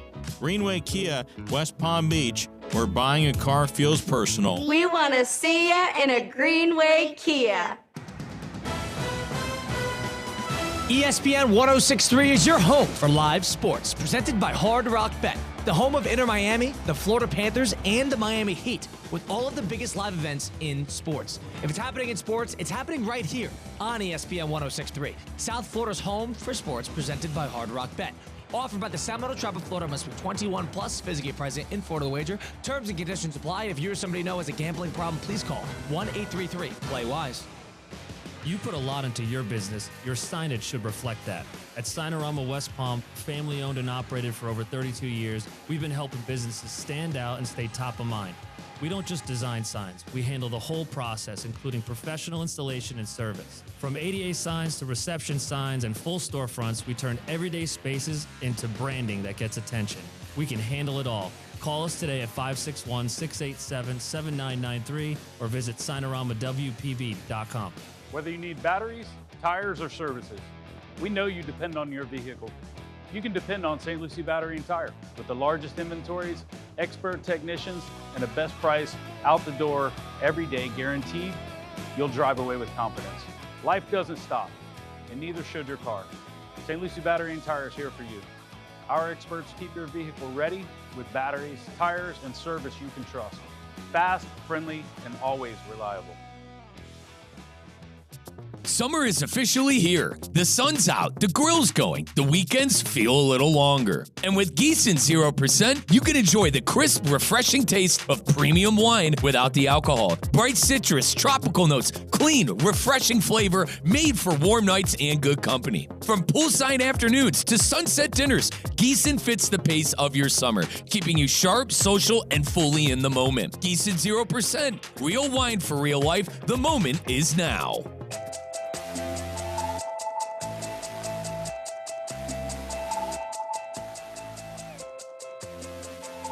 Let's get back to the Anajar and Levine Accident Attorney Studios. This is Russo and Rizzo on ESPN 1063. It's Russo and Rizzo on ESPN 106.3. If you missed any of the program, go listen back on Apple, Spotify, wherever you get your podcasts, all those great places. Just go to Russo and Rizzo. You can listen to our full show catalogs without any commercials over there. Go watch it back on YouTube at ESPN South Florida, Twitter and Facebook at ESPN West Palm. We got Colin Russo, no Mike Rizzo today. He's on sabbatical. He's over in Los Angeles. He's going to the Dodger game this Friday, and he was out there early this morning visiting some family out there. We got Elias Bustamante behind the glass today helping us out on your radio dial, ESPN 106.3. The Rams made big news in the football world. You know, right when you think the NBA can get a little momentum, the NFL comes in and says, nope, this is going to be my big headline, and they take over with Myles Garrett, one of the biggest trades likely in terms of the monumental size of the stature of this player in terms of an all-time great. Traded to the Los Angeles Rams in exchange for Jared Verse, a first-round pick in 2027, a second-round pick in 2028, and a third-round pick in 2029. Got to make sense of it. Let's bring in the front office expert, the former general manager of the Jets, the former executive vice president of football operations for the Miami Dolphins. Mr. Mike Tannenbaum joins us now. Mike T, welcome in. How you doing today? What's going on? Hey, Colin. How you doing? I'm wonderful. Big in terms of the biggest trades, biggest type of player that we've seen traded. Does anything rival this to you in terms of the history of the NFL, in terms of this time in his career and where we're at? I was involved with a pretty big one. We had traded Keyshawn Johnson for 2 first-round picks But this is certainly up there to go for Jared Verse and 3 additional picks. But Myles Garrett, to me, arguably, Colin, is the best non-quarterback in the league. We talked about it briefly yesterday with you and Theo Dorsey, but this really, to me, makes the Rams the prohibitive favorite in the NFL this season. Now, another thing that's been floated around in the last 24 hours is, of course, Pat McAfee going after Aaron Donald and saying, are you looking at this and thinking, licking your chops, thinking I could come back for 1 year and really make a title run? Mike T, as a guy who's been in a bunch of front offices, have you ever dealt with guys coming in and out of retirement before? And if you're the Rams here, are you making a call to someone like Aaron Donald and opening up a roster spot if he wants one? Yeah, so unfortunately I was. Ryan Tannehill got hurt when we were at the Dolphins, and we asked Jay Cutler to come out of retirement. He was broadcasting for Fox. So it's not something you do every day. You don't want to make a living doing it, but sometimes, look, we all saw those pictures of Aaron Donald online, and like, if anyone can do it, it's Aaron Donald. But can you imagine with Braden Fisk and Byron Young, like what this team could do? It's really incredible. I mean, arguably they have right now the best quarterback in the NFL in Matt Stafford, the best corner in Trent McDuffie, the best pass rusher in Myles Garrett, arguably one of the 5 best receivers in Puka Nacua, and now you throw in Aaron Donald. How do you, and all of a sudden if you're making that call to get him back in there, obviously he's in the shape too, but if you're somebody like on the Dolphins in that situation when you called Cutler when he was doing TV broadcasting, how do you even know he's game ready? Is that something that his agent floats out there? Is that something that you throw a feeler out there for as a front office? Tell me about that. Yeah, great question. You just say, like, look, we got a month to get you ready. We know you're not in football shape. We're going to be smart. We don't want any soft tissue injuries, but we think you know the system. Come in, give us a good year, put some more money in your pocket, have fun. Broadcasting will be there in a year. Wow. Okay. And then when you have conversations like that, usually the players are more than happy if they're physically in a good spot to go take advantage of that, no? Yeah. And look, for Aaron Donald, like, money's not going to be, the issue here. And, this is, to me, I would be playing all about, hey, this is your legacy. Like, let's go win a ring together, Stafford and you, and go out together on top. And with Myles Garrett, the whole way you want to build a team is really ideal for them. Like, you want, they got Kyrie Williams, Blake Corum, like, they're going to score points. Like, they're a point scoring team. And then you say, like, well, how do we close out games? And now you could play man to man. They added Jalen Watson in addition to Trent McDuffie, and now you bring in guys like Myles Garrett. If you had Aaron Donald, wow. And by the way, Colin, they may have secured their quarterback of the future in Ty Simpson.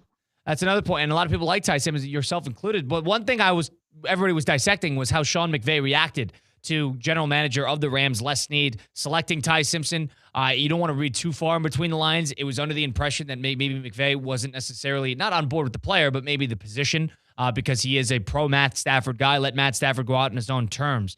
But in this situation, as somebody with experience in front offices, how do you read that situation? Was that sort of Les Snead going, all right, Sean, give me one here. Let me go get the quarterback of the future. And let me not worry about this draft pick, make it worried about this year's team. But I'll also get you one in Myles Garrett. Tell me the relationship that you see between Snead and McVay in that regard. Yeah, so, the way that works, Colin, is you say, hey, like, here's the offseason. Like, we have a chance to get McDuffie and Watson. We have a chance to go get Simpson and, Myles Garrett. Here's how we'll do it. It may be a little disjointed initially, but hang in there. Here's the plan. And look, they've had success. There's going to be trust there. That's not something you probably could do in year 1 or year 2. But there's enough equity in that relationship that, I'm sure Sean trusted Les to get it done. Do you anticipate, does this feel like a little bit of a last hurrah for this Rams, I guess, I don't want to say core, but, Devontae, whatever it might be in terms of Stafford, Donald, if he comes back, Garrett's 31 years old.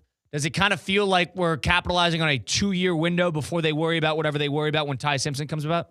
Yeah, I think that's right. I think there's a sense of urgency, like, let's go win this now. And look, if you're Ty Simpson, to sit there, learn from Stafford, learn from Sean McVay, it's really ideal. And, look, when a guy's made $350 million like Matt Stafford has, he's not going to have to work through the aches and pains of, like, if his back starts to go out. And Stafford, after the draft, Colin, was, like, very transparent, like, hey, look, I don't know how much longer I can play. I understand why they drafted him. Yeah, and he got through the season, a lot healthier than he has in other seasons, years past, where he's got these batters and bruises, and people thought his back was a problem going into the year last year. But I want to pivot as well, too, because when you're in a position like the Browns and you have this sort of gem of a defensive player that doesn't necessarily help you today, help you now, he's sort of just, you're paying him all this money and you're not necessarily winning games with him. When you're trying to negotiate for a get back, do you think that the Rams overpaid, underpaid? Do you think the Browns asked for the right amount? Do you think asking for a young defensive end 2 years into a rookie contract was a smart ask? Tell us your front office expertise on that side. Yeah, no question about it. I think that was a good move for the Browns. Like, look, if we were running the Browns, here's the biggest question is, like, we have Todd Monken, who's experienced, but he's a rookie head coach. Like, are we setting him up to be successful? That's really the question. And I feel like for the first time, there's a little bit of a race to the bottom. Like, you look at Arizona, you look at Cleveland, you could look at Miami. I love Jeff Hafley, but they moved on from Jalen Waddle and Tyreek Hill and Tua, amongst others. Clearly, there's strategy going on here. And I just don't know, like, in the ultimate meritocracy, when you're trying to win games, like, do one of those teams, like, does their head coach lose credit if they win 6 games instead of 3? Like, it's a really weird paradigm for the 2026 season. And if you're the Browns front office, is that something that the coaches are usually transparent about, being a longtime general manager like Andrew Berry, who's been there for a while, versus year one head coach?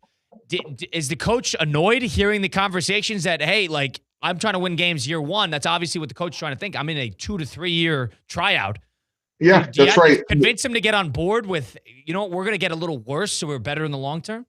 Yeah, I think that's, a big part of this dynamic. Should you have kept Kevin Stefanski for 1 more year and see it out? Should you have kept Mike McDaniel for 1 more year and see it out? Should you have kept, like, that's something you like Jonathan Gannon in Arizona. Like, when you go into year one, especially with a guy like Mike LaFleur, who's so young and so unproven, like Jeff Hafley's been a head coach. Todd Monken's been around for forever. But, if you're trying to establish Mike LaFleur, like, I don't know what success looks like in, is it Carson Beck playing from day one in Arizona? Like, those are really interesting conversations, because you have to make sure that ownership is saying, like, this is what I want. Like, I don't care. I want Arch Manning. I want Lenore Sellers, great quarterbacks in the 2027 draft.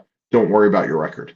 And in terms of the Brown fan out there who, not including Mike Rizzo was actually on the other side of this, but there are Brown fans out there who didn't think that the Browns actually got enough in exchange for this otherworldly, Lawrence Taylor level defensive player who has won multiple defensive players of the year, who was coming off one of the, if not the best season of his career.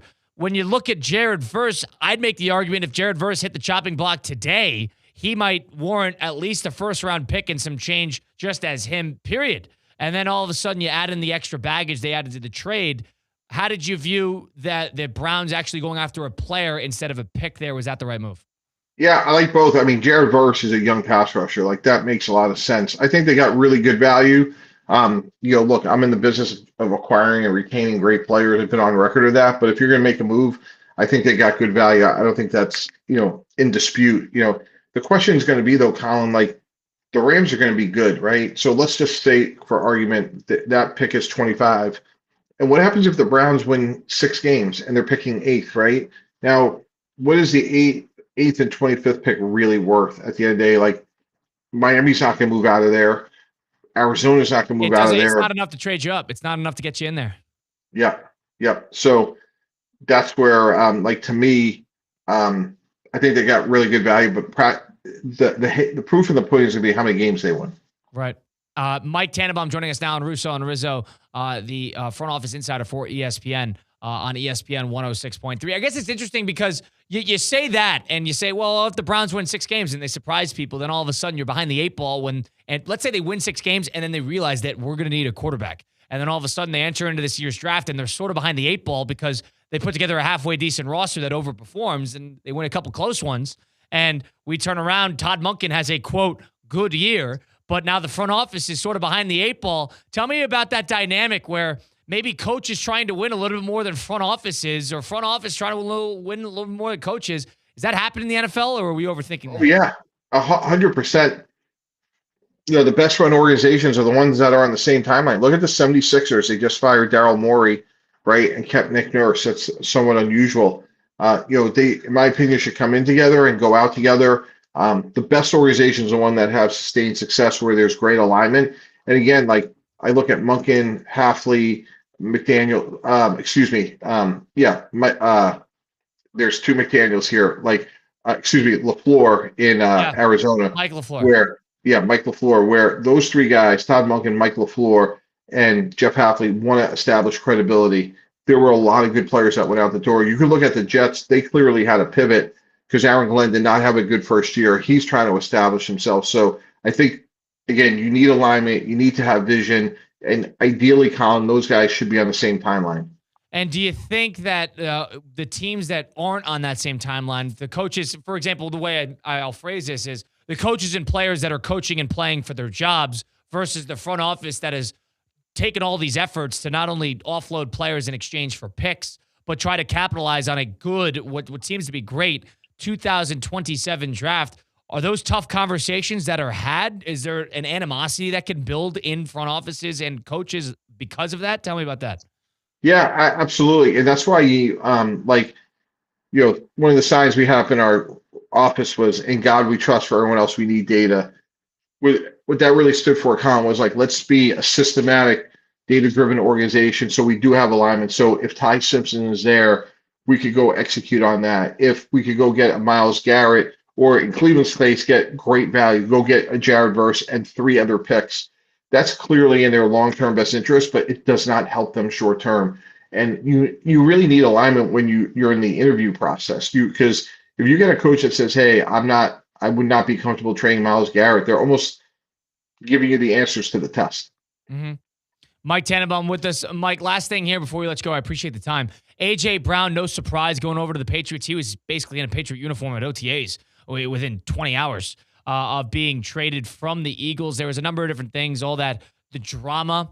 Was this Howie Roseman getting rid of the drama, the player capitalizing on a pick? What's your make of A.J. Brown getting shifted to New England? Yeah, I was surprised that Buffalo did try to step in and get him. Like they're in a win now mode. He would have helped them. Look, I think there's a little addition, subtraction. But when you look at the Eagles now, Dontavius Wicks, Devontae Smith, they are not very big. Even Lemon, their first round pick, he's not very big. So if you think about the receiver group, Colin, as a basketball team, you just lost a power forward at 230 pounds. I'm not saying they can't replace him, but that to me is a concern. If Philadelphia falls this year, I think we can look at the physicality of their receiver group as possibly a reason why. If Philadelphia falls off a little bit, and that could happen, they're due for a weirdly enough, they have a great year, then they have a pretty good year where they're in the postseason but lose early. If they do have a year, like let's say they miss the postseason somehow, some way, is that going to be people calling for Sirianni? Because, even when they win, people are dying for him to get out of there. Yeah, God, that's hard for me, right, guys? One, been to another. I know he's not always well thought of, but gosh, like you look at his record and it speaks for itself. Mike, we appreciate the time. Appreciate you giving us a little bit of a rundown on Garrett, on Brown. Do you anticipate any of you guys getting moved between now and the next maybe week or so, now that we've passed that June 1st date? Or do you think these would be the two main ones until training camp? Yeah, there may be some dribs and drabs, but the headliners were A.J. Brown and Garrett, and I think it's going to quiet down from there. You think Brandon Ayuk will get moved before the wide receiver for the 49ers, who was a no-show last year for the majority of the year? John Lynch is very openly trying to move. You think they'll be able to find a landing spot for him? I think it's going to be the Commanders. I think that he'll get cut, and then I think he's reunited with Jaden Daniels. Okay. Wow. Interesting. When you got to I'm curious on that perspective. When you get a player like that who clearly there's no value there with a big contract, and it just sort of has fallen off the rails a little bit. If you're John Lynch, being open about it, is that the best way to kind of shop him out? How do you try to get somebody that is a detriment to your locker room out of the fold? I think everybody knows he won't be there. It's not if, it's when. It's a little bit like A.J. Brown leaving, the Eagles. We know it's happening. So I can't imagine that Ayuk will be with the 49ers. It's just a matter of when. Yeah. Appreciate it, Mike. We're looking forward to talking again soon. All right. Enjoy the week. All right. Thanks so much. You too. You got it. That's Mike Tannenbaum, the ESPN NFL front office insider, the former Jets general manager, and the former executive vice president of football operations for the Miami Dolphins. We will take a time out here, close the program next. If you've missed any of the program, again, we are streaming live out of ESPN South Florida on YouTube. Appreciate Mike T, as always. That's Elias Bustamante, Colin Russo, Russo and Rizzo, ESPN 106.3. Live from the Anajar and Levine Accident Attorney Studios. Anajar and Levine Accident Attorneys. Call 1-800-747-FREE. This is ESPN 106.3. Kaiser University's flagship campus, the 100-acre residential campus at 2600 North Military Trail in West Palm Beach, extends Kaiser University's educational offerings to over 100 degrees within the heart of South Florida. Kaiser University's championship athletic program now has 31 national championships, including the 4th straight men's lacrosse title and a red banner for the women's tennis squad. Visit KUSeahawks.com for the latest on the championship flagship campus of Kaiser University. Looking for the best pizza in Palm Beach County or go to the perfect spot to catch the big game?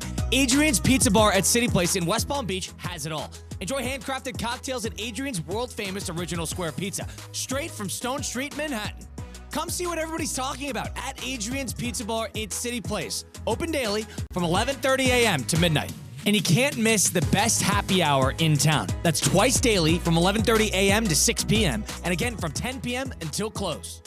Let's go to the Rapids, South Florida's largest water park, where every second is a splash, a scream, a laugh you didn't know you needed. Reconnect with your fun side and let go. You want thrills? Blast uphill on Mega Mayhem or brave the 6-story Big Thunder. Bring the whole crew and turn an ordinary day into the kind of memory everyone keeps talking about. Whether you're catching the wave at Big Surf or chilling in our relaxing lazy river, make this your unforgettable season at Rapids. Let's go.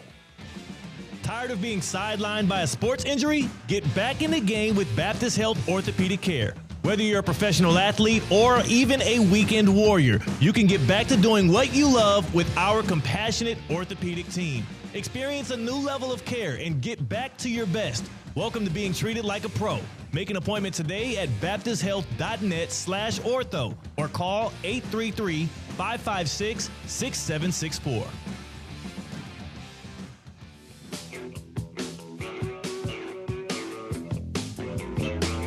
Let's get back to the Anajar and Levine Accident Attorney Studios. This is Russo and Rizzo on ESPN 106.3. You know, you haven't done Spurs Knicks yet, but if you're somebody like me who wants to watch the game somewhere, watch the game with a crowd, if you want to watch Stanley Cup with a crowd, head over down to Adrian's Pizza Bar, which is right down the street at City Place. Adrian's Pizza Bar is perfect because it's got all the food. It's got great happy hours. It's got a great bar scene, but it's also a good spot for the big game. Go for lunch. Go get their world-famous square pizza, which is as good as it gets in South Florida and in the area. And it's easy. It's walking distance from here, from where we are at the City Place Studios, but it's also right there at City Place. If you want to bring a friend, bring families, go get big party, and go watch the game at Adrian's Pizza Bar. It's New York reborn down here in South Florida, and it's also a perfect spot to watch the big game. Adrian's Pizza Bar right down the street at City Place. Go check them out today. Get some pizza, get some drinks, and have a grand old time watching Stanley Cup, NBA Finals, watching the NFL when it finally gets here. The World Cup starts in 9 days, so who's counting for that? You can do that all on at Adrian's Pizza Bar. Colin Russo, Elias Bustamante. It is Russo and Rizzo on ESPN 106.3. We're streaming live on YouTube at ESPN South Florida. 9 days away from the World Cup. You get the Stanley Cup tonight. We haven't done any Spurs Knicks today. It's been a quiet day. It's a lot of media availability. I saw that Wembanyama took the Spurs to a movie after they won Game 7 to sort of idle down a little bit, and the team can kind of calm down for a second after the emotional high. That for Game 1 is tomorrow. We'll do a ton of that tomorrow, but looking forward to that series. I guess the more and more people talk about it, the more and more I talk to people, we're getting more and further under the belief that the Knicks can actually do this, that the Knicks are going to challenge the San Antonio Spurs. Theo Dorsey gave me a good stat during Theoretically Speaking, which you could catch 2 to 4 weekdays right here on ESPN 106.3. And the stat was there have been 8 times in the history of the NBA where a finals opponents in their respective conference finals, one side went 7 and one side went sweep. And that's obviously what happened this year with the Spurs going 7 with the Thunder and the Knicks sweeping the Cavs. It's happened 8 times before. And the teams that have swept their opponent are 5-3 against the opposition in terms of the teams that have played 7. Obviously, this is a little too close for a statistic to draw any major conclusions from. But the fact that it's happened, I thought it was an interesting tidbit about rest and how much time off this team has, how much challenge this team has faced. The thing about the Knicks is if this was a brand new team that is sort of running through the NBA postseason, you get a little nervous about their battle-tested experience. But keep in mind, the Knicks were down 2-1 against Atlanta, and the Knicks last year faced a lot of adversity with the Pacers. They faced adversity year after year with Boston. They've had some tough losses over the last 4 years with the Jalen Brunson experiment. So off of that, I wouldn't say that I would be worried about them not being battle-tested. And I think the big key to that series is role players. Role players won the Spurs Game 7 against the OKC Thunder. And the Knicks got a lot out of OG, even when he was playing and on one leg. They got a lot out of Mikal Bridges, who has been outstanding. Landry Shamet was a revelation. You're going to need to get something out of your role players. Brunson's going to be great. Wembanyama is likely, when he plays great, the Spurs will likely win. But the role players are going to be such crucial components. How will Dylan Harper play? How will De'Aaron Fox play? Can you rely on those guards? My personal opinion is I think that maybe it's a bad matchup. Maybe it's because Brunson can shoot the 3 a little bit better. But the Spurs got a lot of guards they could throw at Brunson and tire him out. So because of that, I do think all that mixture of doubles, and you're not going to have a lot of paint presence getting to the basket if you're Brunson because Wembanyama's 9 feet tall. You're going to need your role players not only to hit threes to spread the floor, but you're also going to need a role player or two to win you a game. You're going to need role players to win you a game. The Spurs, out of the 4 games they won against the Thunder, Game 7 was won by the role players. Wembanyama won Game 1. Wembanyama, in a lot of ways, won the other games they won, whether that be Game 4 or Game 6. But the role players won Game 7. And you could make that same argument with how the OKC Thunder performed in Game 3 or performed in Game 5 when Gilgeous-Alexander doesn't even play that great. It was the role players who won them that game. The role players who showed up. Obviously, you're going to have a hero ball game from Brunson and or Wembanyama, but a big key will be the role players. Another key to that series is I think the Knicks got to steal one of the first 2 on the road. Got to. No question. If you go start down 0-2, I do not like your chances. We're going to have 10 days off in between series, and you're going to lose the first 2, and we're going to have to try. I know it's MSG, and you just got to win 1, but I don't like that. The reason I don't like that is because road teams play well in Madison Square Garden. When the Spurs get to MSG and Wembanyama's there, despite the crowd, players rise up to the occasion of playing in MSG because of a variety of reasons. Mecca of basketball, it's the biggest stage. Playing the Knicks in that building, making a name for yourself. CJ McCollum did it for a game or 2. Trae Young did it. Tyrese Halliburton did it. Players like playing well in MSG. So, key to that, win a road game early if you're the Knicks. And who are the best role players going to be? Are OG and Mikal Bridges going to be better than Dylan Harper and Julian Champagnie? Or if that's a yes, the Knicks can do it. I don't think Brunson can carry them on his own, and especially if Wembanyama is outstanding every single game, I do not think it's the Knicks series to win. But what plagues Wembanyama at this point in his career as a 22-year-old is he's not consistent enough. If you don't get the right Wembanyama every game, the Spurs can bleed. So whatever Wembanyama you get, let's say he has 4 great games or 4 good games and 3 games where he's a little out of it or he doesn't necessarily have it that day. He's not as aggressive. You even saw that in Game 7 for some points. Wembanyama is not the same player every single game. That is their Achilles heel. Because if he's not playing great, they are extremely beatable. And Anthony Edwards, it's funny. He said that during the Spurs series when they were playing, the T-Wolves were playing the Spurs in the Western Conference semifinals, he goes, sometimes you just have to hope he misses shots. That is a strategy. That is part of the game plan. Force him to the perimeter, put a body on him, and hope he is not ultra aggressive that night. Looking forward to it. Now, I screwed it up a little bit because, You can blame me all you want. Criticize my scheduling. Going to Norway on Thursday night. Game 1, I'll be here for post game 1. And the good news about the NBA Finals is it takes 16 days to play 7 games. So it's going to take absolutely forever.